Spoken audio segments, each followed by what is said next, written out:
Hi, beautiful people. How are you? I hope you're having a great day.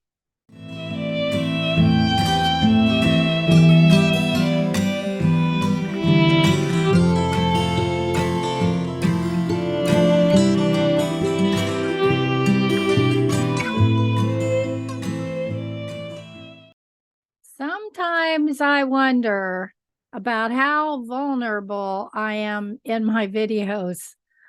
I mean, that blanket that was covered in Tesla's fur in my video about my puppy's love language was a little embarrassing, but this is real life. I get things done when I get things done. As you can see, I washed it. I also brushed Tesla and gave him a bath, and he needed his toenails cut too. He runs through mud like he doesn't have a care in the world when he's outside. So he needs a bath every couple of weeks, or sometimes even more often than that. He's the easy one to cut his toenails. Lucy, on the other hand, she lets out the worst yelp, like she's going to be unalive afterwards. I had my OBGYN appointment today. I think a week ago, I said, I've got my appointment in a month. Good grief. I checked online right after doing that video just to confirm when my appointment was, and it was in a week, not a month. So I did talk to her about my hormone therapy. I'll continue to use estrogen cream, but we're adding an estrogen suppository. I have to go through a specialty pharmacy to get the suppository. I can get a cheaper rate through them and they'll mail it to me. That's nice. I guess I'm past the age of taking combination treatment because I don't get hot flashes or have really any other symptoms except for dryness. So if I did decide, she said I'm welcome to do this if I want to look at an HRT combination treatment. I would need to go to a compounding pharmacy and do a spit test to check my levels of my hormones and then go from there. But I don't think I want to do that. I don't get hot flashes, at least that are troublesome in any way, or any other symptoms that cause me distress. But it is nice to know that there's treatments out there for those of you who need more intensive care.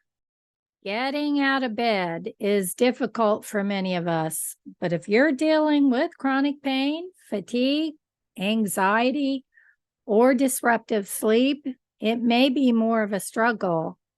So today, I want to talk about the differences between fibromyalgia and chronic fatigue syndrome. They're more alike than you'd think. Here we go.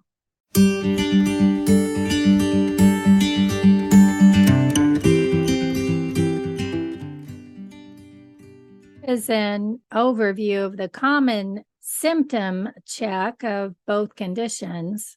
This is what I've found by searching high and low on the internet. If you think any of this is incorrect, please let me know in the comments section. I do read them and comment.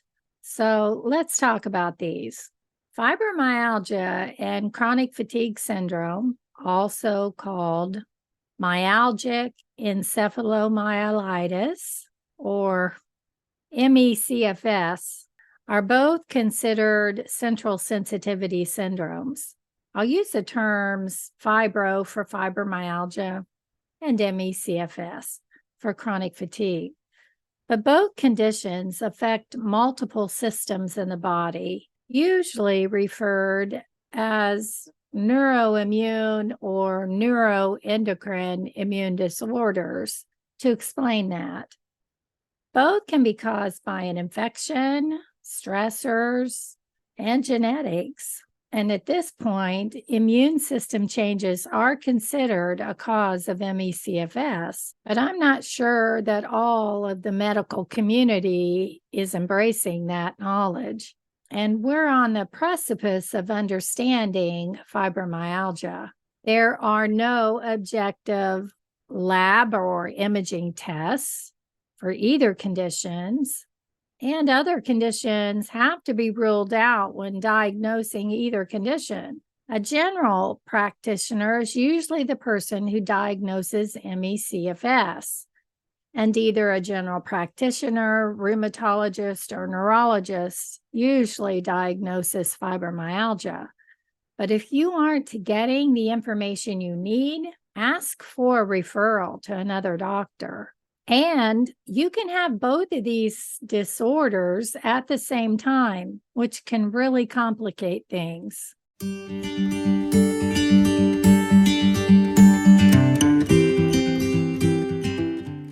The main symptom that someone with fibromyalgia may experience, especially in the beginning, is pain all over the body. But in ME/CFS, the symptom that's most common is fatigue. It can be confusing because people with fibromyalgia experience fatigue as well. And some people with ME/CFS will experience chronic body-wide pain too. And there are also abnormal pain states in fibromyalgia, and potentially one or more in ME/CFS. These pain states include the following: hyperalgesia, allodynia, and paresthesia. Hyperalgesia is experienced by, I believe, all people with fibromyalgia. That means there is a heightened pain response to a painful stimulus.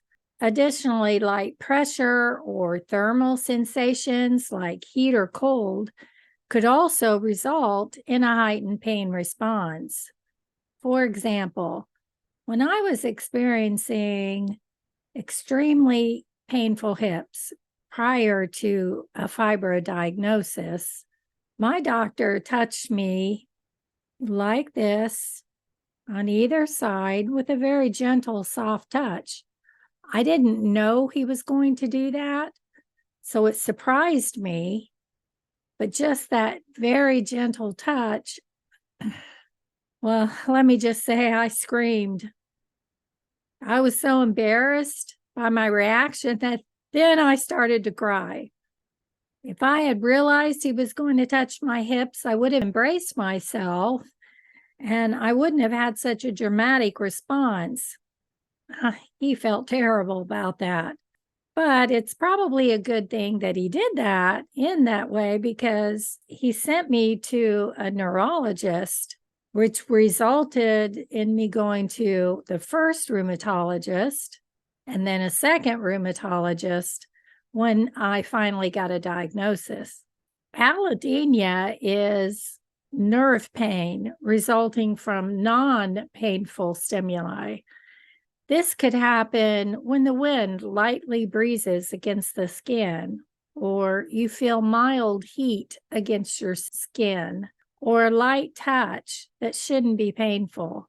Bed sheets can cause pain just touching your skin, the seam of a sock, or the warmth of freshly made toast. Paresthesias are abnormal nerve sensations like burning, stabbing, shooting, or electric shocks that are usually felt in the hands, arms, legs, or feet, but can occur anywhere on the body. It will happen without any warning.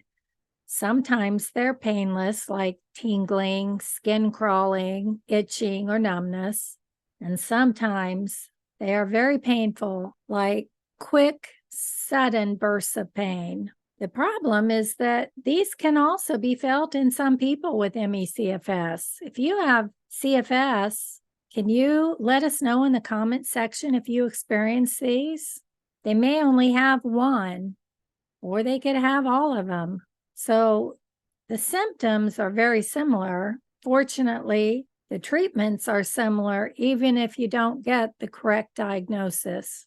So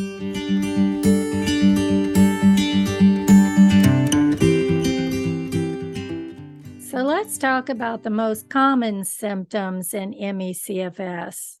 Symptoms can be less severe, or you can have episodes that come and go or be totally incapacitated. The most common symptom is fatigue that doesn't go away with rest. Muscle weakness is common.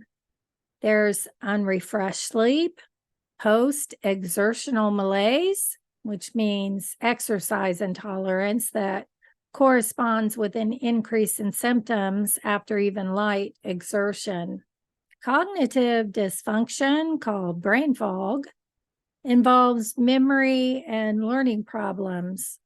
Chronic body-wide pain in some people can occur. Orthostatic intolerances, like dizziness upon standing due to an abnormal drop in blood pressure, is common. Flu-like symptoms, including frequent sore throats, low-grade fever, or tender lymph nodes in the neck or armpits, chills, and night sweats. And lastly, sensitivities from an intolerance to allergens or sensory input like noise and light or temperatures, food, medications, and chemical odors.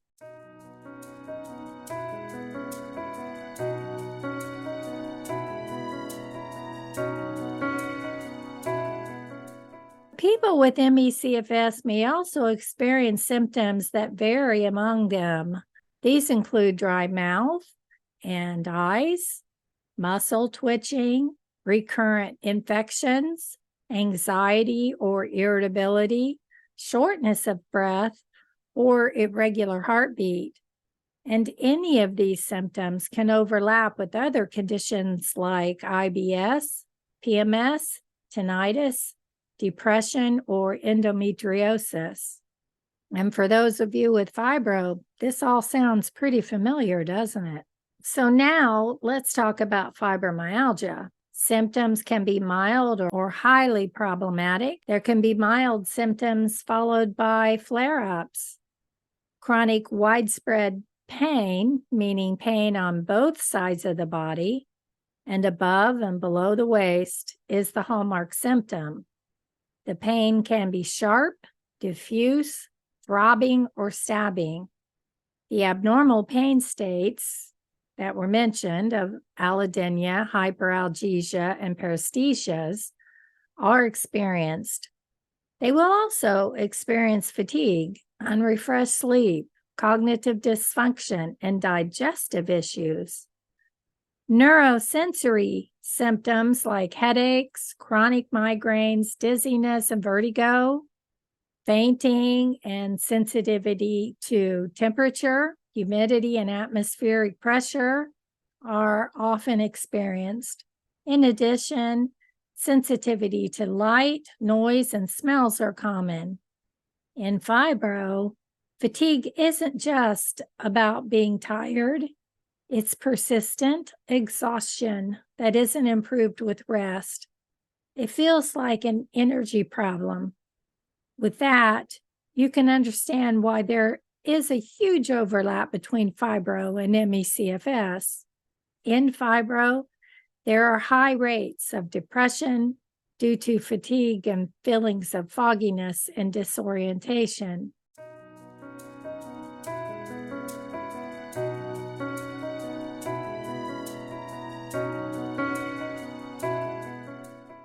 And you don't have to have all of the following symptoms, but they're extremely common. Sleep disorders can include light or broken sleep, sleep starts, obstructive sleep apnea, restless leg syndrome, and insomnia. There are muscle and joint issues similar to arthritis. Soft tissues are involved, including the muscles and connective tissues, such as tendons, ligaments, and fascia. These symptoms include muscle stiffness, muscle spasms or twitches, muscle weakness, especially in the legs, diffuse non-inflammatory swelling of the limbs, hands, and feet, joint pain where tendons attach to bones and muscles, and TMJ. Because of all of these symptoms, patients may have functional disability. Symptoms can lead to a slower walking speed, shorter walking stride, and balance problems similar to RA and osteoarthritis. Although depression is common in fibro, about 86% have depression, patients may experience anxiety or panic attacks, generalized anxiety disorder, mood swings, and unaccounted irritability.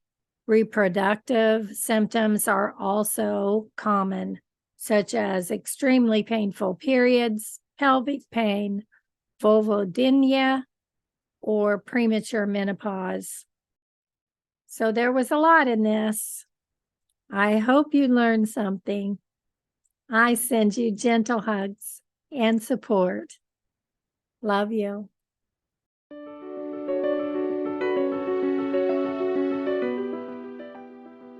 There are no objective lab. These pains, or you can have joint pain where tendons attach to mood